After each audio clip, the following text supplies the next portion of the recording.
जय हिंद। आज की क्लास जो है अप्रैल का ही करंट अफेयर है। इम्पोर्टेंट क्वेश्चन आज जो देगा लाइन ऑफ एक्चुअल कंट्रोल, ठीक है, सीज फायर जो था उस पर डिस्कशन होगी। उससे पहले हमेशा याद रखिए भारत के missile man doctor APJ Abdul Kalam कहते हैं कि you want to shine like a sun, बेटा ही सन ही सूरज, first burn like a sun. अगर आप चमकना चाहते हो पहले जलना होगा, तपना होगा सन की तरह। इसी तरह डायमंड भी बनना चाहते हो पहले बड़े सारे टेस्ट करने पड़ेंगे, कोल के अंदर से डायमंड जो है निकलता है। हम सबको कोशिश करनी चाहिए, हर एक व्यक्ति को अपने, अगर आपको भगवान ने कॉम्पिटिटिव एग्जाम में लाया तो उसके लिए कोशिश होनी चाहिए कि आप अच्छा करें, दिल से करें। जब भी कोई सब्जेक्ट करें दिल से करें, दिल से ही आगे बढ़ा जाता है। दिमाग से पढ़ाई की जाती है, दिल से इनिशिएटिव लिए जाते हैं।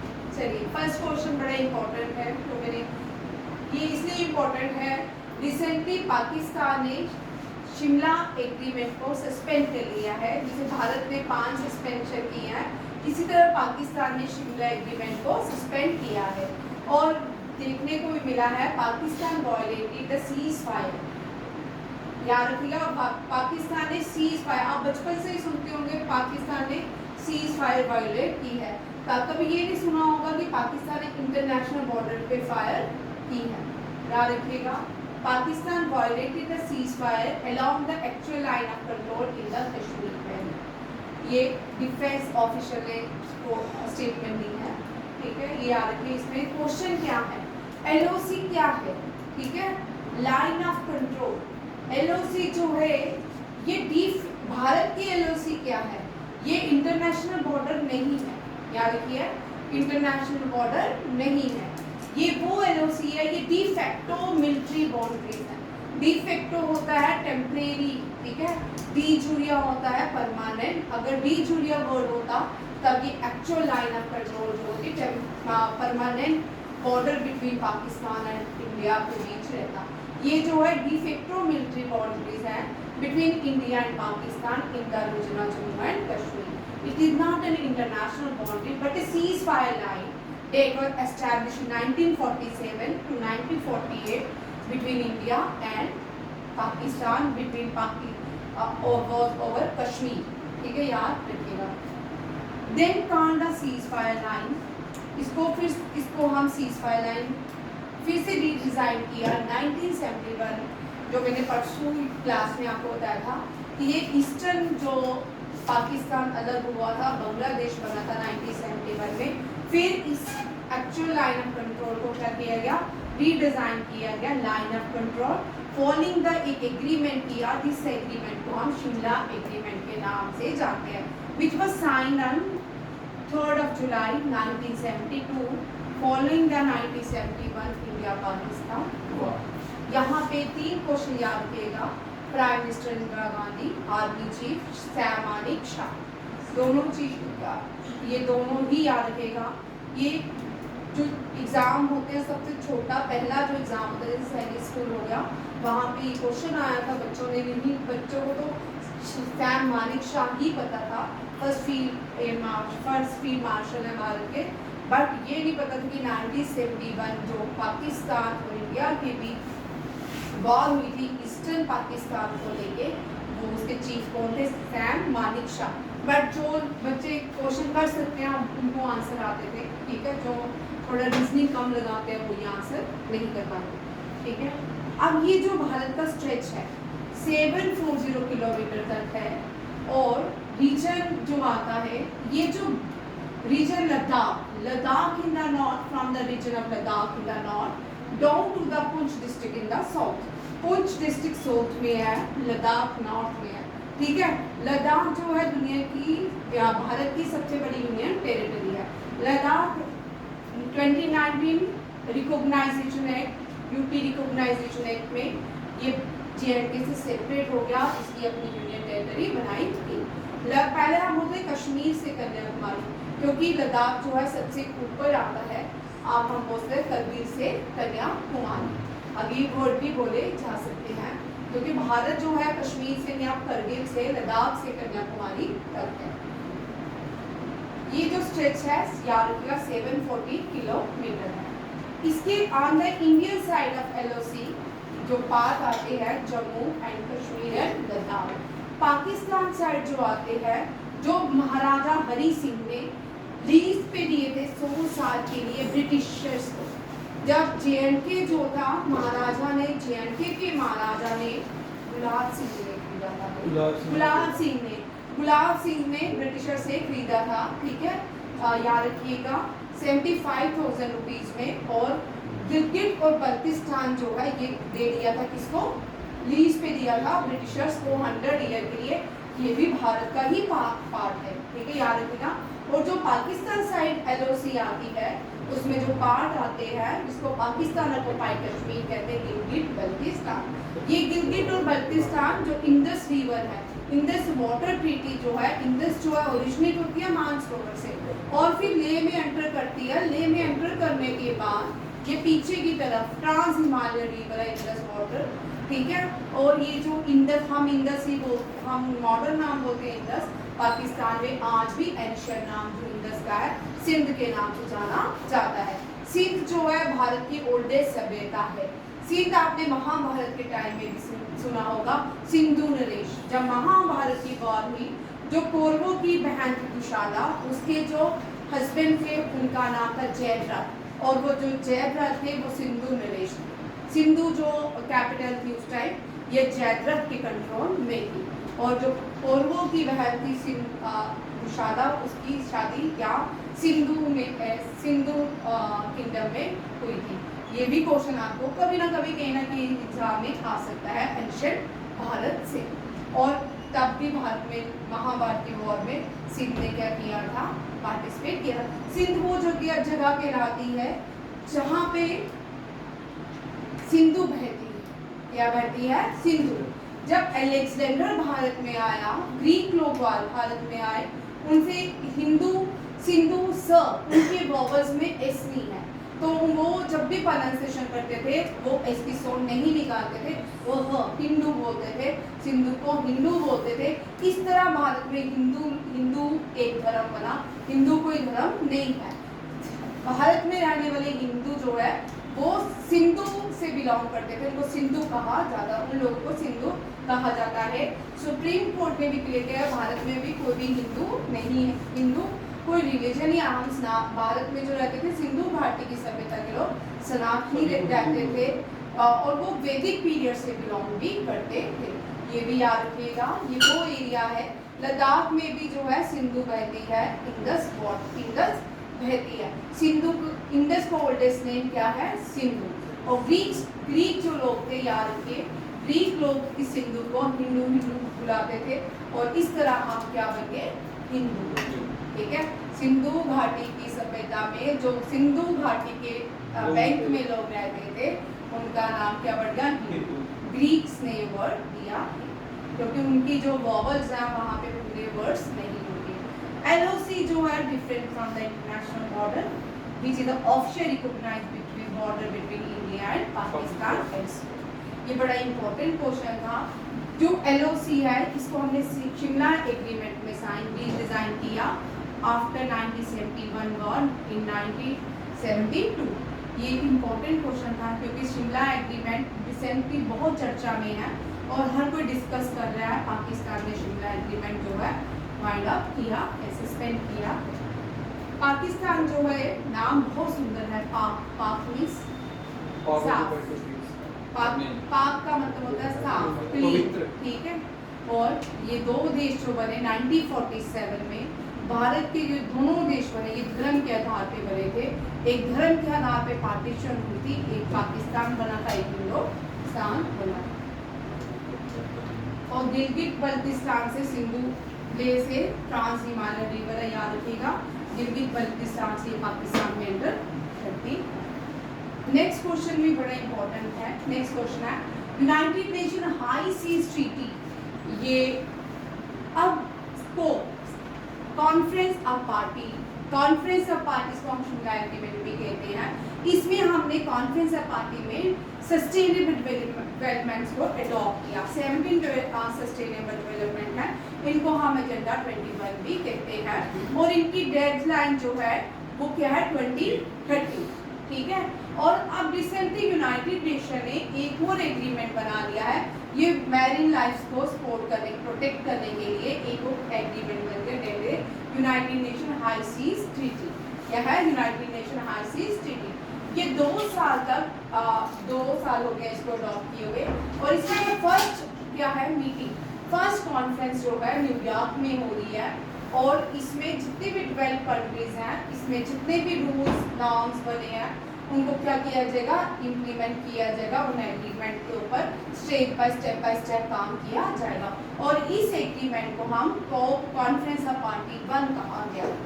याद रखिएगा, United Nation high seas treaty, high seas treaty का ये कोप क्या है 1, हाई सीज ट्रीटी का कोप 1 है। कोप 33, कोप 33 2028 में होगी, भारत में होगी। याद रखिएगा 2028 में कोप होता है कॉन्फ्रेंस ऑफ पार्टी, ये अलग एक पूरा टॉपिक आता है, ठीक है। इसका ये अलग एक दिन मैं आपको करवाऊंगी, क्योंकि JNK JK SSB SI के एग्जाम में वेरी इंपॉर्टेंट क्वेश्चन है, लिख लो, इनमें से 2 क्वेश्चन आपके एग्जाम में रहेंगे, ठीक है। इसमें डेटा बुक भी आती है, IUCN भी आता है, इसमें फ्रेमवर्क ऑफ इंटरनेशनल जितने भी कोर्स हैं ये सारी हैं, क्योटा एग्रीमेंट आता है, पेरिस एग्रीमेंट आता है, ये सारी एजेंडा 21 ये सारा इसी के ही पार्ट्स पे आते हैं, ठीक है। हाई लेवल ये याद रखिएगा, हाई सी ट्रीटी जो है न्यूयॉर्क में होगी, भारत भी इसका पार्ट है। अब UN हाई सी ट्रीटी क्या है? The biodiversity beyond national jurisdiction agreement, the high sea treaty is an international treaty under the United Nation convention on the laws of the seas. किसके laws के बने? Seize के law के ऊपर। अब seize पे भी लॉज बनाइए। हम डे बाय डे देख रहे हैं मरीना ट्रेंच जो भारत का डीपेस्ट पॉइंट था, उसमें भी क्या आ गया है, गंदगी आ गई, वो भी पोल्यूशन मुक्त नहीं है। अब इस तरह के क्या हो रहा है, डीपेस्ट सी में चले जाते हैं, वहाँ पे बहुत सारा पोल्यूशन पाया जाता है, जिससे वहाँ की मेरीन लाइफ्स होती है उनको थ्रेटन मिलता है। फिश लिफाफे खा लेते हैं, कितना प्लास्टिक उनके अंदर चला जाता है, बड़ी सारी मेरीन लाइफ को क्या है थ्रेट है, जिसकी वजह से वहाँ पे बड़ी सारी चीज़ें जो है अगेंस्ट इन चीज़ के हो रही हैं, इसके लिए ये ट्रीटी साइन की है। अब जितने भी डीपेस्ट पॉइंट्स हैं वहाँ पे भी हम पोल्यूशन देख सकते हैं। भारत का जो डीपेस्ट पॉइंट है सी में इंडियन, वो जावा पॉइंट, वो कौन सा है? जावा पॉइंट। जैसे दुनिया का सबसे डीपेस्ट पॉइंट जो है वो पैसिफिक ओशियन में है, डेट इज ए मैरीना ट्रेंच। इसी तरह भारत का जो है वो बे ऑफ बंगाल में जावा ट्रेंच है। कौन सा है? Java trench. अगर एशिया का डीपेस्ट पॉइंट जानना हो तो एशिया का जो डीपेस्ट पॉइंट है उसको हम डेड सी कहते हैं। डेड सी वेरी इंपॉर्टेंट क्वेश्चन, लिख लो, ये आपके यूटी में भी आ सकता है। विच is the deepest point of the, ये क्वेश्चन लिखो, विच is the deepest point of the Asia. Asia को जो डीपेस्ट पॉइंट है उसको हम डेड सी कहते हैं। डेड सी जो है line between Israel and Jordan, ठीक है, ये इजराइल में है, जॉर्डन और इजराइल के बॉर्डर में लाइन करता है। डेड सी जो है इसमें लोग डूबते भी हैं, क्योंकि इसमें साल की जो क्वांटिटी है बहुत ज़्यादा है, डेड ऑफ सॉल्ट बहुत ज़्यादा है, याद रखिएगा डेड सी। और एशिया और वर्ल्ड का हाईएस्ट पॉइंट जो है वो माउंट एवरेस्ट है, याद रखिएगा। तीनों क्वेश्चन लिख लो। Highest point of the world is Mount Everest. Dead Sea जो है इजराइल और जॉर्डन के बीच है, और दुनिया का सबसे deepest point of the world is Mariana Trench. World deepest point is Mariana Trench, Asia's deepest point is Dead Sea, and the world highest point is, वो भी एशिया में है, that is a Mount Everest. और Asia में only, world में भी only river island भी एक है जो पूरी दुनिया में, डेट इज ए मजोली देखो, लार्जेस्ट रिवर आइलैंड। ये आइलैंड आपने देखे होंगे, सीज के देखते हैं, ओशंस के देखते हैं, बट ये रिवर से आइलैंड बनता है, that is a Majuli. Largest river island of the world is Majuli. और लिखिए हाँ, largest floating national park in the world. Largest floating national park जो है वर्ल्ड में वो कायबू लैम्जो है। क्या है? लार्जेस्ट फ्लोटिंग, लिख लो, लार्जेस्ट फ्लोटिंग नेशनल पार्क। इन क्वेश्चंस के ऊपर लिखिए very important. Largest floating national park in the world is Keibul, KEIBUL, KEIBUL, Keibul Lamjao, LAMP। ये मणिपुर में Keibul Lamjao. Keibul Lamjao is the national park of India in Manipur. ये सारे ये 4 क्वेश्चन से याद रखते हैं और इनमें से क्वेश्चन रहता है। और एशिया का जो इंडिया का हाईएस्ट नेशनल पार्क है, हाईएस्ट नेशनल पार्क जो है हेमिस नेशनल पार्क है। कौन सा है? हेमिस। एशिया में हाईएस्ट नेशनल पार्क हेमिस है। और अगर पूछे नॉर्थ ईस्ट का हाईएस्ट नेशनल पार्क कौन सा है, देखिए गुरुडांगमार। गुरुडांगमार नेशनल पार्क जो है हाईएस्ट नेशनल पार्क है नॉर्थ ईस्ट में, और ये सिक्किम में। ये कहाँ पे है? सिक्किम में।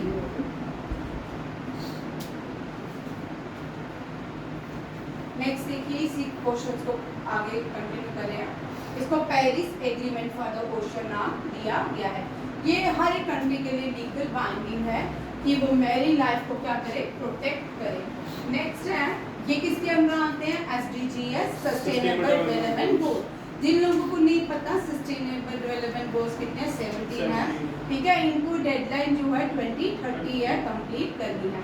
ये जो ट्रीटी हुई है 120 डेज में, after 60 country formally ratify, 120 days के अंदर 60 कंट्री ने इस ट्रीटी को क्या किया है?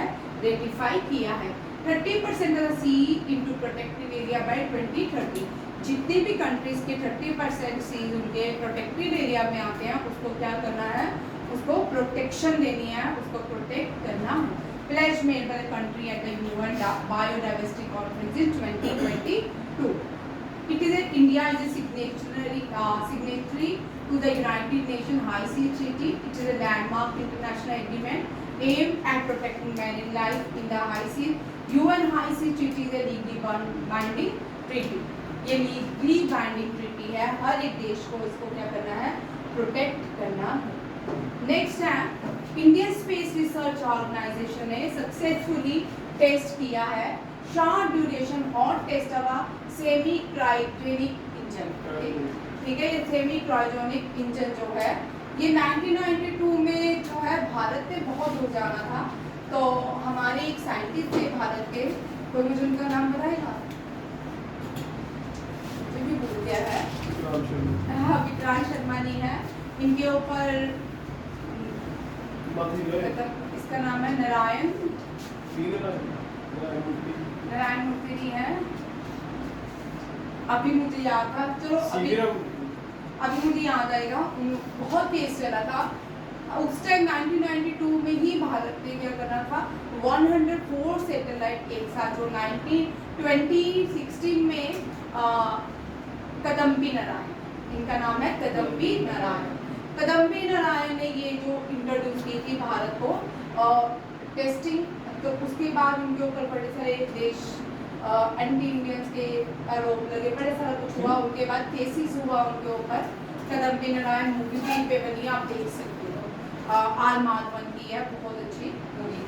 ठीक है, पहले हम पढ़ते थे जब कदम्बी नारायण पे मूवी, तो रिसेंटली पढ़ी है 16, 17, 18, 19 में हम रेगुलर पढ़ते थे, क्योंकि 16 में भारत ने एक साथ 2016 92 2016 गैप देखिए भारत के इसरो का कितना बड़ा है। जो भारत ने 1994 में अचीवमेंट करना था 92 में, वो भारत ने 2016 में किया। भारत ने एक साथ 104 सैटेलाइट्स 5 अपने देश की थी, बाकी सब देशों की एक साथ लॉन्च की थी भारत के इंडियन स्पेस रिसर्च ऑर्गेनाइजेशन से। और ये जो सिस्टम था, इसको कदम्बी नारायण ने क्या किया था? लाया था भारत में, रशिया से लाया था। फिर इसके ऊपर बड़ी सारी कंट्रोवर्सी थी। रशियन चाहते थे भारत ये, यूएसए चाहता था भारत ये सिस्टम हमसे ले, इसके पैसों को लेके बड़ी सारी थी। और 1992 में पीवी नरसिम्हा राव जो प्राइम मिनिस्टर थे भारत के, याद रखिएगा। बड़ी सारी चीज़ें हैं जो पढ़ोगे उनके बारे में आप डेप्थ में पढ़िए, कदम्बी नारायण के बारे में। इसरो जो है इसका हेडक्वार्टर बेंगलुरु में, कहाँ पे है? बेंगलुरु में है। इसरो जो है पाकिस्तान के साथ होके 10 साल बाद बना था।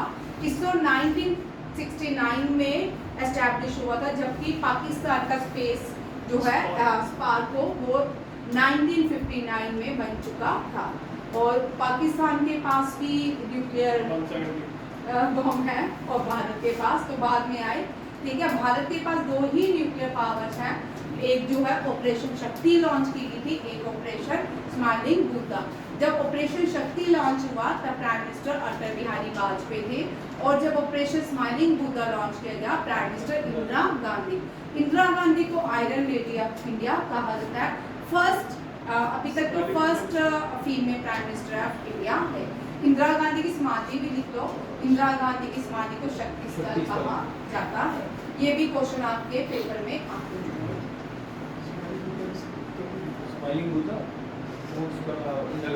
पोखरान में न्यूक्लियर टेस्ट भारत के दोनों ही पोखरान में हुए थे। कहाँ पे होते? पोखरान। पोखरन आप मूवी देख सकते हो राजस्थान में। राजस्थान ये भी बहुत अच्छी मूवी है। आपको हर ऐसी मूवीज देखनी चाहिए जो भारत से रिलेटेड है, जिसमें भारत की अचीवमेंट की बातें की गई है। और जैसे नंबी नारायण जो थे, इन्होंने बहुत सारी कंपनसेशन मांगी थी क्योंकि इनका पूरा जो फ्यूचर था वो डिस्ट्रॉय हो चुका था। सुप्रीम कोर्ट ने इनको कहा था हम इतनी कंपनसेशन नहीं दे सकते आपको, इतनी आप देंगे। बड़ी अच्छी मूवी है, देख सकते हो। नेक्स्ट है, ये भारतीय फिल्म इंडस्ट्री से फिल्म मेकर है पायल कपाड़िया। इसको फ्रांस के एक अवार्ड से सम्मानित किया गया है, और वो अवार्ड क्या है? Officer then I order the arts at the letters.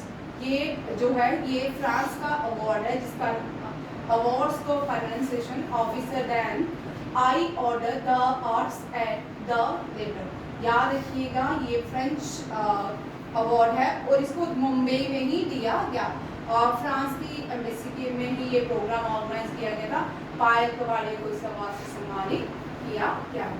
Next आते हैं अनंत अंबानी। अनंत अंबानी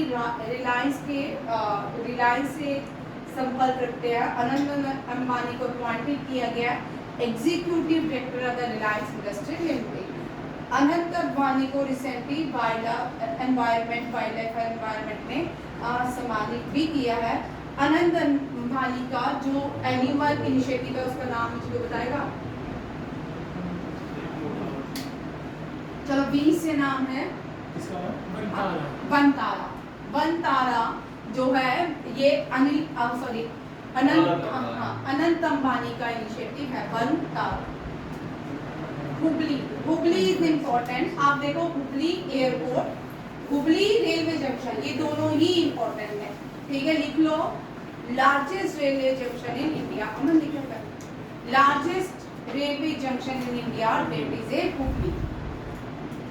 हमारे तो लास्ट वाले दिन में आया था, 5 क्वेश्चन आए थे ये सीडीएस के संडे को जो आपने प्लान वो तो कराया था हमने, जो लास्ट में वीडियो डाल होती है ना, लास्ट वीडियो में पर जितने आपने कराए थे वो जितने में बात में बताई गई थी। लास्ट वाले वीडियो के 4 क्वेश्चन आए। मैंने हमेशा ही बोला है कि लास्ट 4 थे लगातार ही 4। एक तो सूर्य किरण आई थी, ठीक है, उसके बाद वो पूछा था आयरन रेंजेस भी थी और माउंटेन थी। चलो ऑलमोस्ट आप द फ्रंट ऑफ तो पढ़ेंगे सर। हां लिखो क्या क्वेश्चन लिख रहे थे? रेलवे जंक्शन लार्जेस्ट लिखो आयुष आप भी। Largest railway junction in India और in world is Hubli railway junction. Hubli railway junction, Hubli railway junction Karnataka में है। सेकंड जो फर्स्ट पहले था वो गोरखपुर था। कौन सा था? गोरखपुर। आप लिख लो गोरखपुर सेकंड है। ठीक है, हुबली रेलवे जंक्शन गोरखपुर में ही काकोरी कॉन्स्पायरेसी ट्रेन एक्शन होगा। अब काकोरी कॉन्स्पायरेसी का नाम काकोरी ट्रेन एक्शन क्या है? काकोरी ट्रेन एक्शन, जिसमें हमारा ही पैसा चुरा के ले जा रहे थे और उसके लिए हमें मारा जा रहा था। ठीक है, हुबली एयरपोर्ट। अब बात हो रही है हुबली एयरपोर्ट इन कर्नाटका। इसको airport council, international airport council ने सम्मानित किया है कौन से अवार्ड से? Platinum recognisation, the highest honour under the green airport. इसको ग्रीन एयरपोर्ट का अवार्ड दिया गया है। रिसेंटली बेस्ट एयरपोर्ट जो भारत में आया है मोपा एयरपोर्ट, मनोहर पर्रिकर एयरपोर्ट गोवा का, उसको बेस्ट एयरपोर्ट का नाम दिया गया है, अवार्ड से सम्मानित किया गया। और हुबली एयरपोर्ट को ग्रीन एयरपोर्ट को as a green airport recognise किया गया है। हुबली जो है ये कर्नाटका में है, कर्नाटका की कैपिटल बेंगलुरु में है। बेंगलुरु को जो फॉर्म किया था राजा थे जो बेंगलुरु के केम्पेगौड़ा, कौन थे? केम्पेगौड़ा। केम्पेगौड़ा इंटरनेशनल एयरपोर्ट जो है वो भी कहाँ पे है? बेंगलुरु में है। उन्हीं के राजा के नाम पे ही केम्पेगौड़ा इंटरनेशनल। इंडिया दुनिया का सबसे बड़ा एयर शो जो इंडियन एयरफोर्स करती है वो भी कहाँ पे होता है? बेंगलुरु में, याद रखिएगा। Union minister doctor Jitendra Singh Jammu and Kashmir Udaipur constituency से आते हैं। ये डॉक्टर जितेंद्र सिंह जो है इन्होंने रिव्यू किया है security arrangement at high level after meeting after the 22 April in India. याद रखिएगा डॉक्टर जितेंद्र सिंह जो है कैबिनेट मिनिस्टर है, यूनियन मिनिस्टर है। प्रेसिडेंट ऑफ इंडिया रिसेंटली ये पोप जो है जिनके अंतिम विदाई जब फ्यूनरल प्रोसेस हो रहा था तब भारत के प्रेसिडेंट ने इस फ्यूनरल प्रोसेस में क्या किया? पार्टिसिपेट किया। याद रखिए पूछ सकते हैं भारत की president Droupadi Murmu attended the funeral mass of इनका पोप का नाम है फ्रांसिस एक्सैम पीटर, ठीक है, वेटिकन सिटी में किया। वेटिकन सिटी लिख लो, smallest country of the world. Vatican is the smallest country of the world. Vatican City is the smallest landlocked country in the world. Smallest land. Laos is the smallest landlocked country of Asia. देखो Laos नहीं है, Laos जो है south east Asian nation है जो smallest country है Asia की। चार जो है अफ्रीका की स्मॉलेस्ट कंट्री है और दुनिया की स्मॉलेस्ट जो लैंडलॉक कंट्री है या स्मॉलेस्ट कंट्री भी है that is the Vatican City. Vatican City की Vatican City the capital Vatican की जो कैपिटल है वेटिकन सिटी है। क्या है? Vatican City. और ये जो पॉप थे ये मैक्सिको से बिलोंग करते थे, बॉर्न इन मैक्सिको। मैक्सिको जो है साउथ अमेरिका में है, यानी कहाँ पे है? साउथ। मैक्सिको की भी कैपिटल मैक्सिको सिटी है, वेटिकन की भी वेटिकन सिटी है, मैक्सिको की भी मैक्सिको सिटी है। याद रखिएगा सिंगापुर की भी सिंगापुर सिटी है, सिंगापुर की भी सिंगापुर सिटी है। नेक्स्ट क्वेश्चन है, ये देख लो, इस क्वेश्चन को इम्पोर्टेंट है। इस क्वेश्चन ये जो है e commerce and industry minister जो है पीयूष गोयल कहते हैं इस कॉन्फ्रेंस में कि भारत में जब एपिडेमिक हुआ कोविड-19 का तब पूरी दुनिया को फ्री, कुछ कंट्रीज जो बड़ी पुअर थी उनको फ्री एड्स प्रोवाइड की गई अंदर एक ऐप मिशन कंपेनिंग लॉन्च की दैट इज वैक्सीन मैत्री। क्या था? वैक्सीन मैत्री इनिशिएटिव भारत ने लिया कोविड-19 पेंडेमिक में, जिसमें भारत ने 300 मिलियन वैक्सीन जो है less developed and vulnerable countries को प्रोवाइड की। याद रखिएगा नहीं तो क्या होता था, पहले क्या होता था जब भी पेंडेमिक आता था सब लोग यूएसए, रशिया, यूके की तरफ देखने लगते थे या फ्रांस, बड़ी बड़ी कंट्री यूरोपियंस की तरफ देखने लगते थे। अब यहाँ पे क्या हुआ, भारत ने इतना बड़ा भारत था, खुद की वैक्सीन खुद बनाई भारत ने। ठीक है, कल आप मुझे बताइएगा कौन सी दो भारत की एजेंसियां जिन्होंने वैक्सीन को कोविड को वैक्सीन तैयार की थी। Very important. बाद में इसकी जो चोरी भी हो गया था, लीक हो गया था डाटा, इसका डाटा भी चोरी कर लिया गया था। ये बड़ी इंपॉर्टेंट क्वेश्चन है। और भारत ने अपनी वैक्सीन नहीं तो भारत मांगता इतना, पर पूरी मार्केट बैठी हुई थी यूरोपियन की, रशिया की, यूके की, यूएसए की, भारत जॉनसन एंड जॉनसन, बड़ी सारी मार्केट्स बैठी हुई थी जो भारत को वैक्सीन, इन्होंने सोचा हम बनाएंगे, इतना बड़ा देश है ये और हमसे वैक्सीन उधार लेगा, बट भारत ने क्या किया, खुद की वैक्सीन बनाई और अपने देश को भी फ्री ऑफ कॉस्ट लगाई। दूसरा जो पुअर कंट्री थी, जो अंडर 12 कंट्री है, उनको free of cost vaccine provide की गई। अफगानिस्तान के तालिबान ने भी भारत से इसके लिए वैक्सीन का ऑर्डर दिया था। फ्री मैक्सिको, बड़ी सारी कंट्रीज हैं, अफ्रीकन कंट्रीज को बिल्कुल फ्री कर भारत ने कोविड-19 की वैक्सीन प्रोवाइड की। और भारत ने ना कि कोविड में वैक्सीन प्रोवाइड की, साथ में वो देश जिनके पास फूड खत्म हो चुका था उनको फूड की भी एड प्रोवाइड की। भारत के गवर्नमेंट ने उन सब कंट्रीज को जो बेसिक फूड की नीड थी, आटा चावल, वो भी उन तक पहुँचाया। ये भी एक बड़ा इनिशिएटिव रहा कोविड-19 में। भारत पे आज, भारत के साथ आप देख रहे हो इतने सारे देश इकट्ठे हुए साथ दे रहे हैं because of the humanity base पे, क्योंकि भारत जितना भी भारत है, इसने किसी को भी कोविड में ऐसे देश थे जिनके पास खाने को था उसकी भी हेल्प की। और जब भी अर्थक्वेक आता है, तुर्की में बहुत बड़ा अर्थक्वेक आया, तुर्की के साथ भारत की इतनी ही नहीं है, फिर भी भारत ने वहाँ पे ऑपरेशन दोस्ती लगा के उनको एड्स प्रोवाइड की। रिसेंटली हमने देखा जितने भी देश हैं भारत से छोटे, जहाँ पे भी अर्थक्वेक आता है या कोई आपदा आती है, भारत सबसे पहले उनको एड प्रोवाइड करता है। भारत ने गाजा पट्टी, जो गाजा है, पैलेस्टीन है, उनको भी एड्स से मना नहीं किया, उनको मेडिसिन प्रोवाइड की गई, फूड प्रोवाइड किया गया। जबकि भारत जो है इजराइल का दोस्त है। किसका दोस्त है? इजराइल का दोस्त है। फिर भी भारत ने, यहाँ पे भी भारत न्यूट्रल रहा। भारत ने हर उस देश को एड प्रोवाइड की, बेसिक जो एड्स होती है ह्यूमैनिटी की बेस पे, वो भारत ने उनको प्रोवाइड की। अब ये क्वेश्चन है, commerce and textile industrial minister Piyush Goyal, इन्होंने कॉन्फ्रेंस की न्यू दिल्ली में भारत मंडपम में। ये जो कॉन्फ्रेंस थी वर्ल्ड हेल्थ समिट की, क्या थी? World health summit.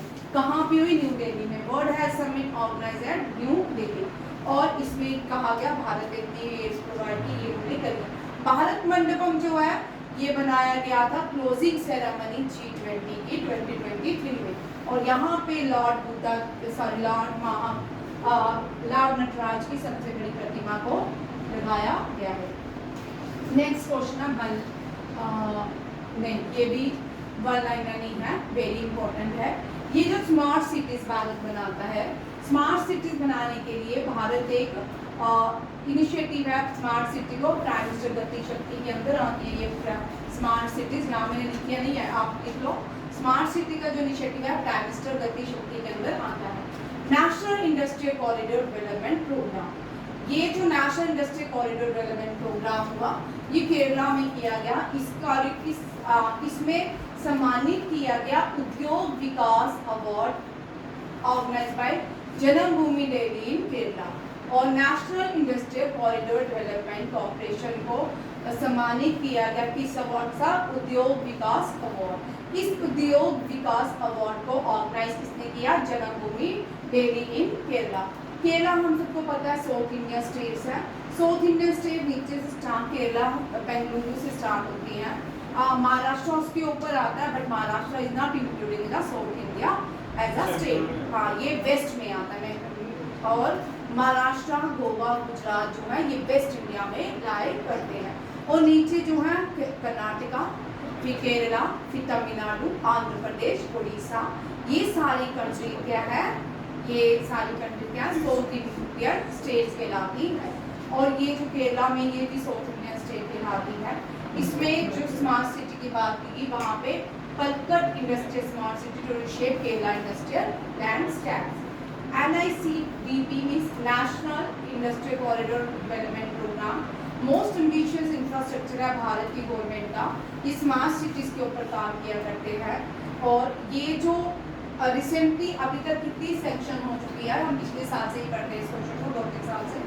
ये जो सेक्शन हुई है इस साल भी, फुलपैया उत्तराखंड की फुलपैया, राजपुरा पटियाला पंजाब की, दिघी महाराष्ट्र की, पलक्कड केरला की, आगरा प्रयागराज उत्तर प्रदेश की, गया बिहार, जहीराबाद तेलंगाना, और ओरवाकल एंड कोप्पलपत्री आंध्र प्रदेश एंड जोधपुरपल्ली राजस्थान। ये सारी भी याद में कभी कभी हो सकता है इसका चार्ट ही आपको आ जाए। स्मार्ट सिटीज कौन सी रिसेंटली अंडर NICDP के अंदर लॉन्च की थी, ठीक है। वैसे तो स्मार्ट सिटी भारत की देखी जाए चंडीगढ़ है। चंडीगढ़ तो भारत ने ही बनाया है, ठीक है। चंडीगढ़ बड़ी डेवलप्ड सिटी है भारत की, जो भी जाता है बड़ी स्मार्ट सिटी कहलाती है। उसको किसने बनाया, आप मुझे बताओ। ठीक है, नेक्स्ट क्वेश्चन है इसी तरह जो न्यू दिल्ली है, जिसको आज हम न्यू दिल्ली कहते हैं, उसको ल्यूटियन की दिल्ली भी कभी कभी कहा जाता है। अब वो जो ल्यूटियन की दिल्ली है उसको ल्यूटियन ने ही बनाया था। किसने बनाया था, ल्यूटियन ने 1911 में। किसने, 1911 जो है भारत की कैपिटल बंगाल थी। 1911 में दिल्ली क्या बन गई, भारत की कैपिटल। रायसेना हिल में प्रेसिडेंट का आवास है, वो भी ल्यूटियन ने ही बनाया। इंडिया का पार्लियामेंट भी ल्यूटियन ने बनाया। और इंडिया गेट है ना, हाँ, इंडिया गेट भी ल्यूटियन ने बनाया। इंडिया गेट में आज़ादी के बाद भी वहाँ पे जॉर्ज किंग की फोटो, वो मूर्ति लगी थी। अब वहाँ पे किसकी है, सुभाष चंद्र बोस। आज हम जो राजपथ है उसको कर्तव्य पथ कहते हैं। क्या कहते हैं, कर्तव्य पथ। और वो जो मूर्ति वहाँ पे सुभाष चंद्र बोस भारत के लिए बहुत मायने रखते हैं, क्योंकि उन्होंने बहुत से सेक्रीफाइसेस भारत के लिए भी किए। नेक्स्ट क्वेश्चन है, ये भी रिसेंटली न्यूज में है, 3-4 दिन से आपको भी इंटरनेशनल न्यूज सुनिए। ये वेंटलो अटैक जो है यूएसए ने करवाया है। A massive explosion occurred at Shahid Raje Port near the southern Iranian city of Bandar Abbas, resulting 18 death, 1800 injury. Iran के बारे में आज पढ़ेंगे। ईरान क्या है, ठीक है, आज एक कंट्री है ईरान। ईरान की कैपिटल तेहरान है, ये वेस्ट एशिया। अब देखो, जब भी मिडिल ईस्ट की बात आती है ईरान भी हमें याद आ जाता है। बड़े सारे बच्चे इस क्वेश्चन को एग्जाम में गलत कराते हैं। जो ईरान है वो मिडिल ईस्ट का पार्ट नहीं है। ईरान जो है वो किसका पार्ट है, वेस्ट एशिया का। ईरान का जो बॉर्डर है वो अफगानिस्तान और पाकिस्तान के साथ भी लाई करता है। कभी भारत, यहाँ पे भी बड़े सारे एशियन, भारत में बहुत सारे लोग रहते थे, ठीक है। अब पहले जो ईरान था इसको पर्शियन कंट्री कहा जाता था। पारसी जो लैंग्वेज है ओरिजिनेट फ्रॉम द ईरान है। हमारे भारत में आपने देखा होगा एंशिएंट भारत में रिफॉर्मर्स जो भारत के थे उनको पारसी पढ़नी भी आती थी, लिखनी भी आती थी। अगर हमारे पूर्वज देखे जाए वो भी पारसी को जानते थे, पारसी लैंग्वेज भारत में, क्योंकि तक्षशिला में, नालंदा में पढ़ाई जाती थी भारत में पारसी लैंग्वेज। तक्षशिला में 16 से भी ज़्यादा लैंग्वेजेस पढ़ाई जाती थी। तब इस्लाम का सूर्य नहीं हुआ था, तब वहाँ पे तक्षशिला जो है भगवान रामा के बेटे, भगवान रामा के भाई भरत ने बनाई थी। यहाँ पे चाणक्य जो थे टीचर भी रह चुके हैं तक्षशिला में। अगर हम मौर्यन एम्पायर देखो, तक्षशिला जो है यूनिवर्सिटी बड़ी इंपॉर्टेंट मानी जाती थी। तक्षशिला जो है ये पाकिस्तान में अब रह चुकी है, यूं हो चुकी है, और ये पेशावर में है। पेशावर का मुझे पहला नाम बताइए आप। मैं आज जो भी क्वेश्चन पूछ रही हूँ बड़े प्यार से बोल रही हूँ, आप सब आंसर दीजिएगा, ठीक है। और यहाँ पे इंडो ग्रीक सभ्यता, उसके बाद इंडो ग्रीक सभ्यता कंट्री जिन्होंने गोल्ड कॉइन को इंट्रोड्यूस किया। फिर कुशाना ने बहुत देर यहाँ पे रूल किया। अशोका की बाउंड्रीज यहाँ से अफगानिस्तान तक की आगे भी थी। अशोका ने यहाँ पे सबसे बड़ा बुद्धा जो था मॉन्यूमेंट बनाए थे, कहाँ पे, अफगानिस्तान में, ये भी याद रखिएगा। और जो तेहरान है इतना इम्पोर्टेंट है क्योंकि ये भारत के लिए तो वैसे ही इम्पोर्टेंट है। भारत ने सेंट्रल एशिया जाना है, तेहरान के शारदा पोर्ट से जाएगा ईरान के। और भारत जो ईरान है वेरी इंपॉर्टेंट ये है क्योंकि यहाँ पे ईरान यहाँ ऑयल सप्लाई करता है, शारदा पोर्ट है, और सेंट्रल एशिया अफगानिस्तान में जाने के लिए भारत को इस जाबाल पोर्ट का यूज़ करना पड़ता है। ईरान की कैपिटल तेहरान है, ये वेस्ट एशिया में है। ईरान अपना बॉर्डर शेयर करता है अर्मेनिया, अजरबैजान। अर्मेनिया, अजरबैजान ये यूएसएसआर के पार्ट है, तुर्कमेनिस्तान भी यूएसएसआर के पार्ट है। इसके साथ जो है सेंट्रल एशियन कंट्रीज भी लगती हैं, मिडिल ईस्ट कंट्रीज भी लगती हैं, याद रखिएगा। तुर्कमेनिस्तान इसके नॉर्थ में है, अफगानिस्तान और पाकिस्तान इसके ईस्ट में है, ईराक टू द वेस्ट में। इराक जो है दुनिया की सबसे बड़ी सिविलाइजेशन था। दुनिया की सबसे पहली जो सिविलाइजेशन थी वो इराक की सिविलाइजेशन थी, that is a Mesopotamia civilisation. जितने भी सिविलाइजेशन थी ना, आपने देखा होगा नदी के किनारे थी। अभी हमने डिस्कस किया सिंधु जो सिविलाइजेशन थी वो भी नदी के किनारे थी। टिग्रिस और वो हाँ, इराक जो सिविलाइजेशन थी ये भी किसके किनारे थी, जैसे आपने बोला टिग्रिस और यूफ्रेट्स के किनारे थी। इसी तरह चाइना की जो सिविलाइजेशन थी हवांगो के किनारे थी। इजिप्शियन सिविलाइजेशन भी जो थी वो नाइल नदी के किनारे थी। ये लिख लो, वेरी इंपॉर्टेंट क्वेश्चन कभी कभी आता है, पहले इस क्वेश्चन को लिख लो फिर आगे कंटिन्यू करते हैं, ठीक है। Mesopotamia civilisation lies on the bank of Euphrates and Tigris. Mesopotamia civilisation belong to Iraq, ठीक है। इराक की कैपिटल बगदाद, सद्दाम हुसैन वाला इराक है, ठीक है। ठीक थे, अपने देश के लिए काम करते थे। आज हमें टिग्रिस और यूफ्रेट्स, EURPHATES, यूफ्रेट्स क्या है, यूफ्रेट्स याद रखिएगा। और Chinese civilisation on the bank of Hwangho, HWANGHO, Hwangho को सारो ऑफ चाइना भी कहा जाता है। क्या कहा जाता है, sorrow of China. Hwangho Chinese civilisation on the bank of Hwangho. फिर लिखिए Egyptian civilisation, Egyptian civilisation on the bank of Nile, क्या है, नाइल नदी के किनारे। उसके बाद आता है भारत की Indus valley civilisation on the bank of river Sindhu. Mohenjodaro lies on the bank of river Sindhu and Harappan civilisation lie on the bank of Ravi. दोनों लिख लो। मोहनजोदारो, गुरु नानक देव जी बॉर्न इन सिंध, सिंध में जो सिविलाइजेशन थी that is a mount of dead Mohenjodaro, Sindh नदी है, ठीक है। और Harappan civilisation on the bank of river Ravi. Iraq to the waste, Turkey to the north east. Iran has maritime border, Iran अपना जो मैरीटाइम पानी वाला बॉर्डर क्षेत्र है बहरीन के साथ, कुवैत के साथ, ओमान के साथ, Qatar and Saudi Arabia. Saudi Arabia middle east है, कुवैत भी मिडिल ईस्ट है, ओमान, कतर, ये सारी क्या है, मिडिल ईस्ट कंट्रीज, क्या है, middle east country. It is border by major water bodies, जो वाटर बॉडीज को कवर करती हैं, that is Caspian sea to the north है, और पर्शियन गल्फ टू जो ये क्वेश्चन बड़ा इंपॉर्टेंट है क्योंकि अभी हमने रिसेंटली सीडीएस का पेपर देखा, सीडीएस के पेपर में हमने वर्ल्ड ज्योग्राफी ज्यादा देखी, ठीक है। और एनडीए इस्सा जो भी करेंगे वो वर्ल्ड ज्योग्राफी पे थोड़ा ज्यादा रहेगा क्योंकि वर्ल्ड, अब आपको इंडियन ज्योग्राफी तो आती ही है, अब वर्ल्ड ज्योग्राफी रहेगी वो भी कर ले, ठीक है। और इसके ईरान के वाटर बॉडी कैस्पियन सी इसके नॉर्थ में है, Persian gulf and the gulf of Oman to the south में है। ओमान की कैपिटल है मस्कट, क्या है, मस्कट, ठीक है। याद करने का तरीका है मस्कट, ये है ओमान की कैपिटल। नेक्स्ट देखिए इसके जो माउंटेन रेंजेस हैं उनको Zagros mountain in the west है, Alborz mountain in the north है।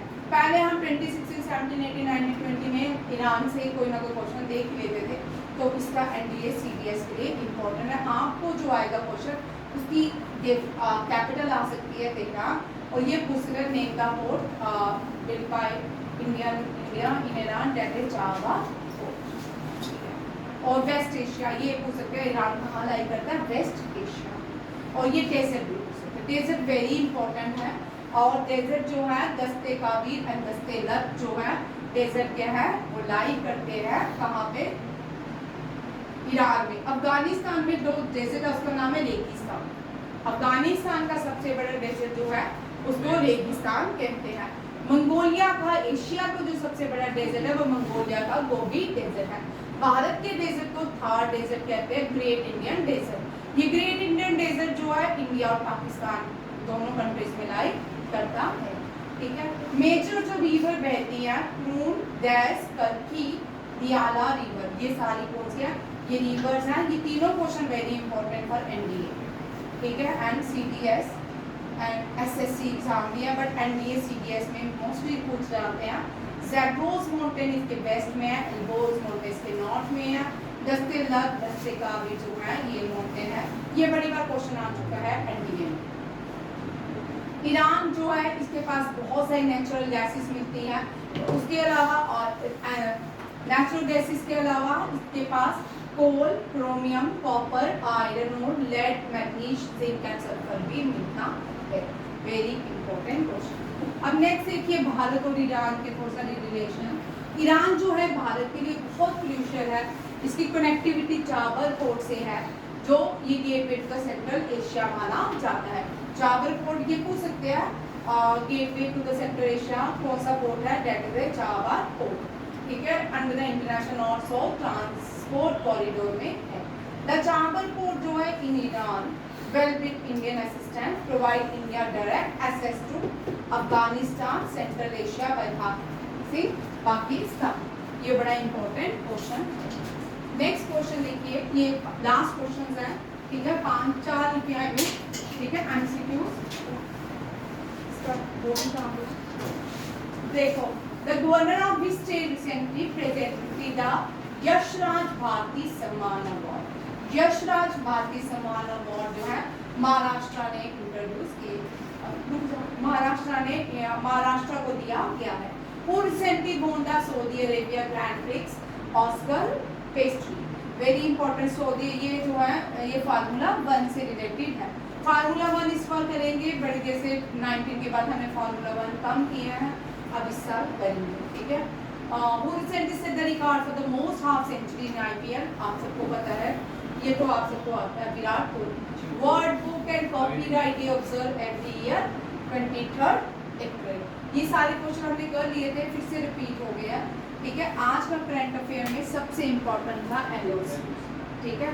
LOC याद रखिएगा, LOC is not international body का इंटरनेशनल बॉर्डर, ठीक है। ये एक एग्रीमेंट हुआ था जिसको पाकिस्तान ने रिसेंटली सस्पेंड किया है, शिमला एग्रीमेंट। अब शिमला एग्रीमेंट खत्म है, इसका मतलब LOC नहीं, ठीक है।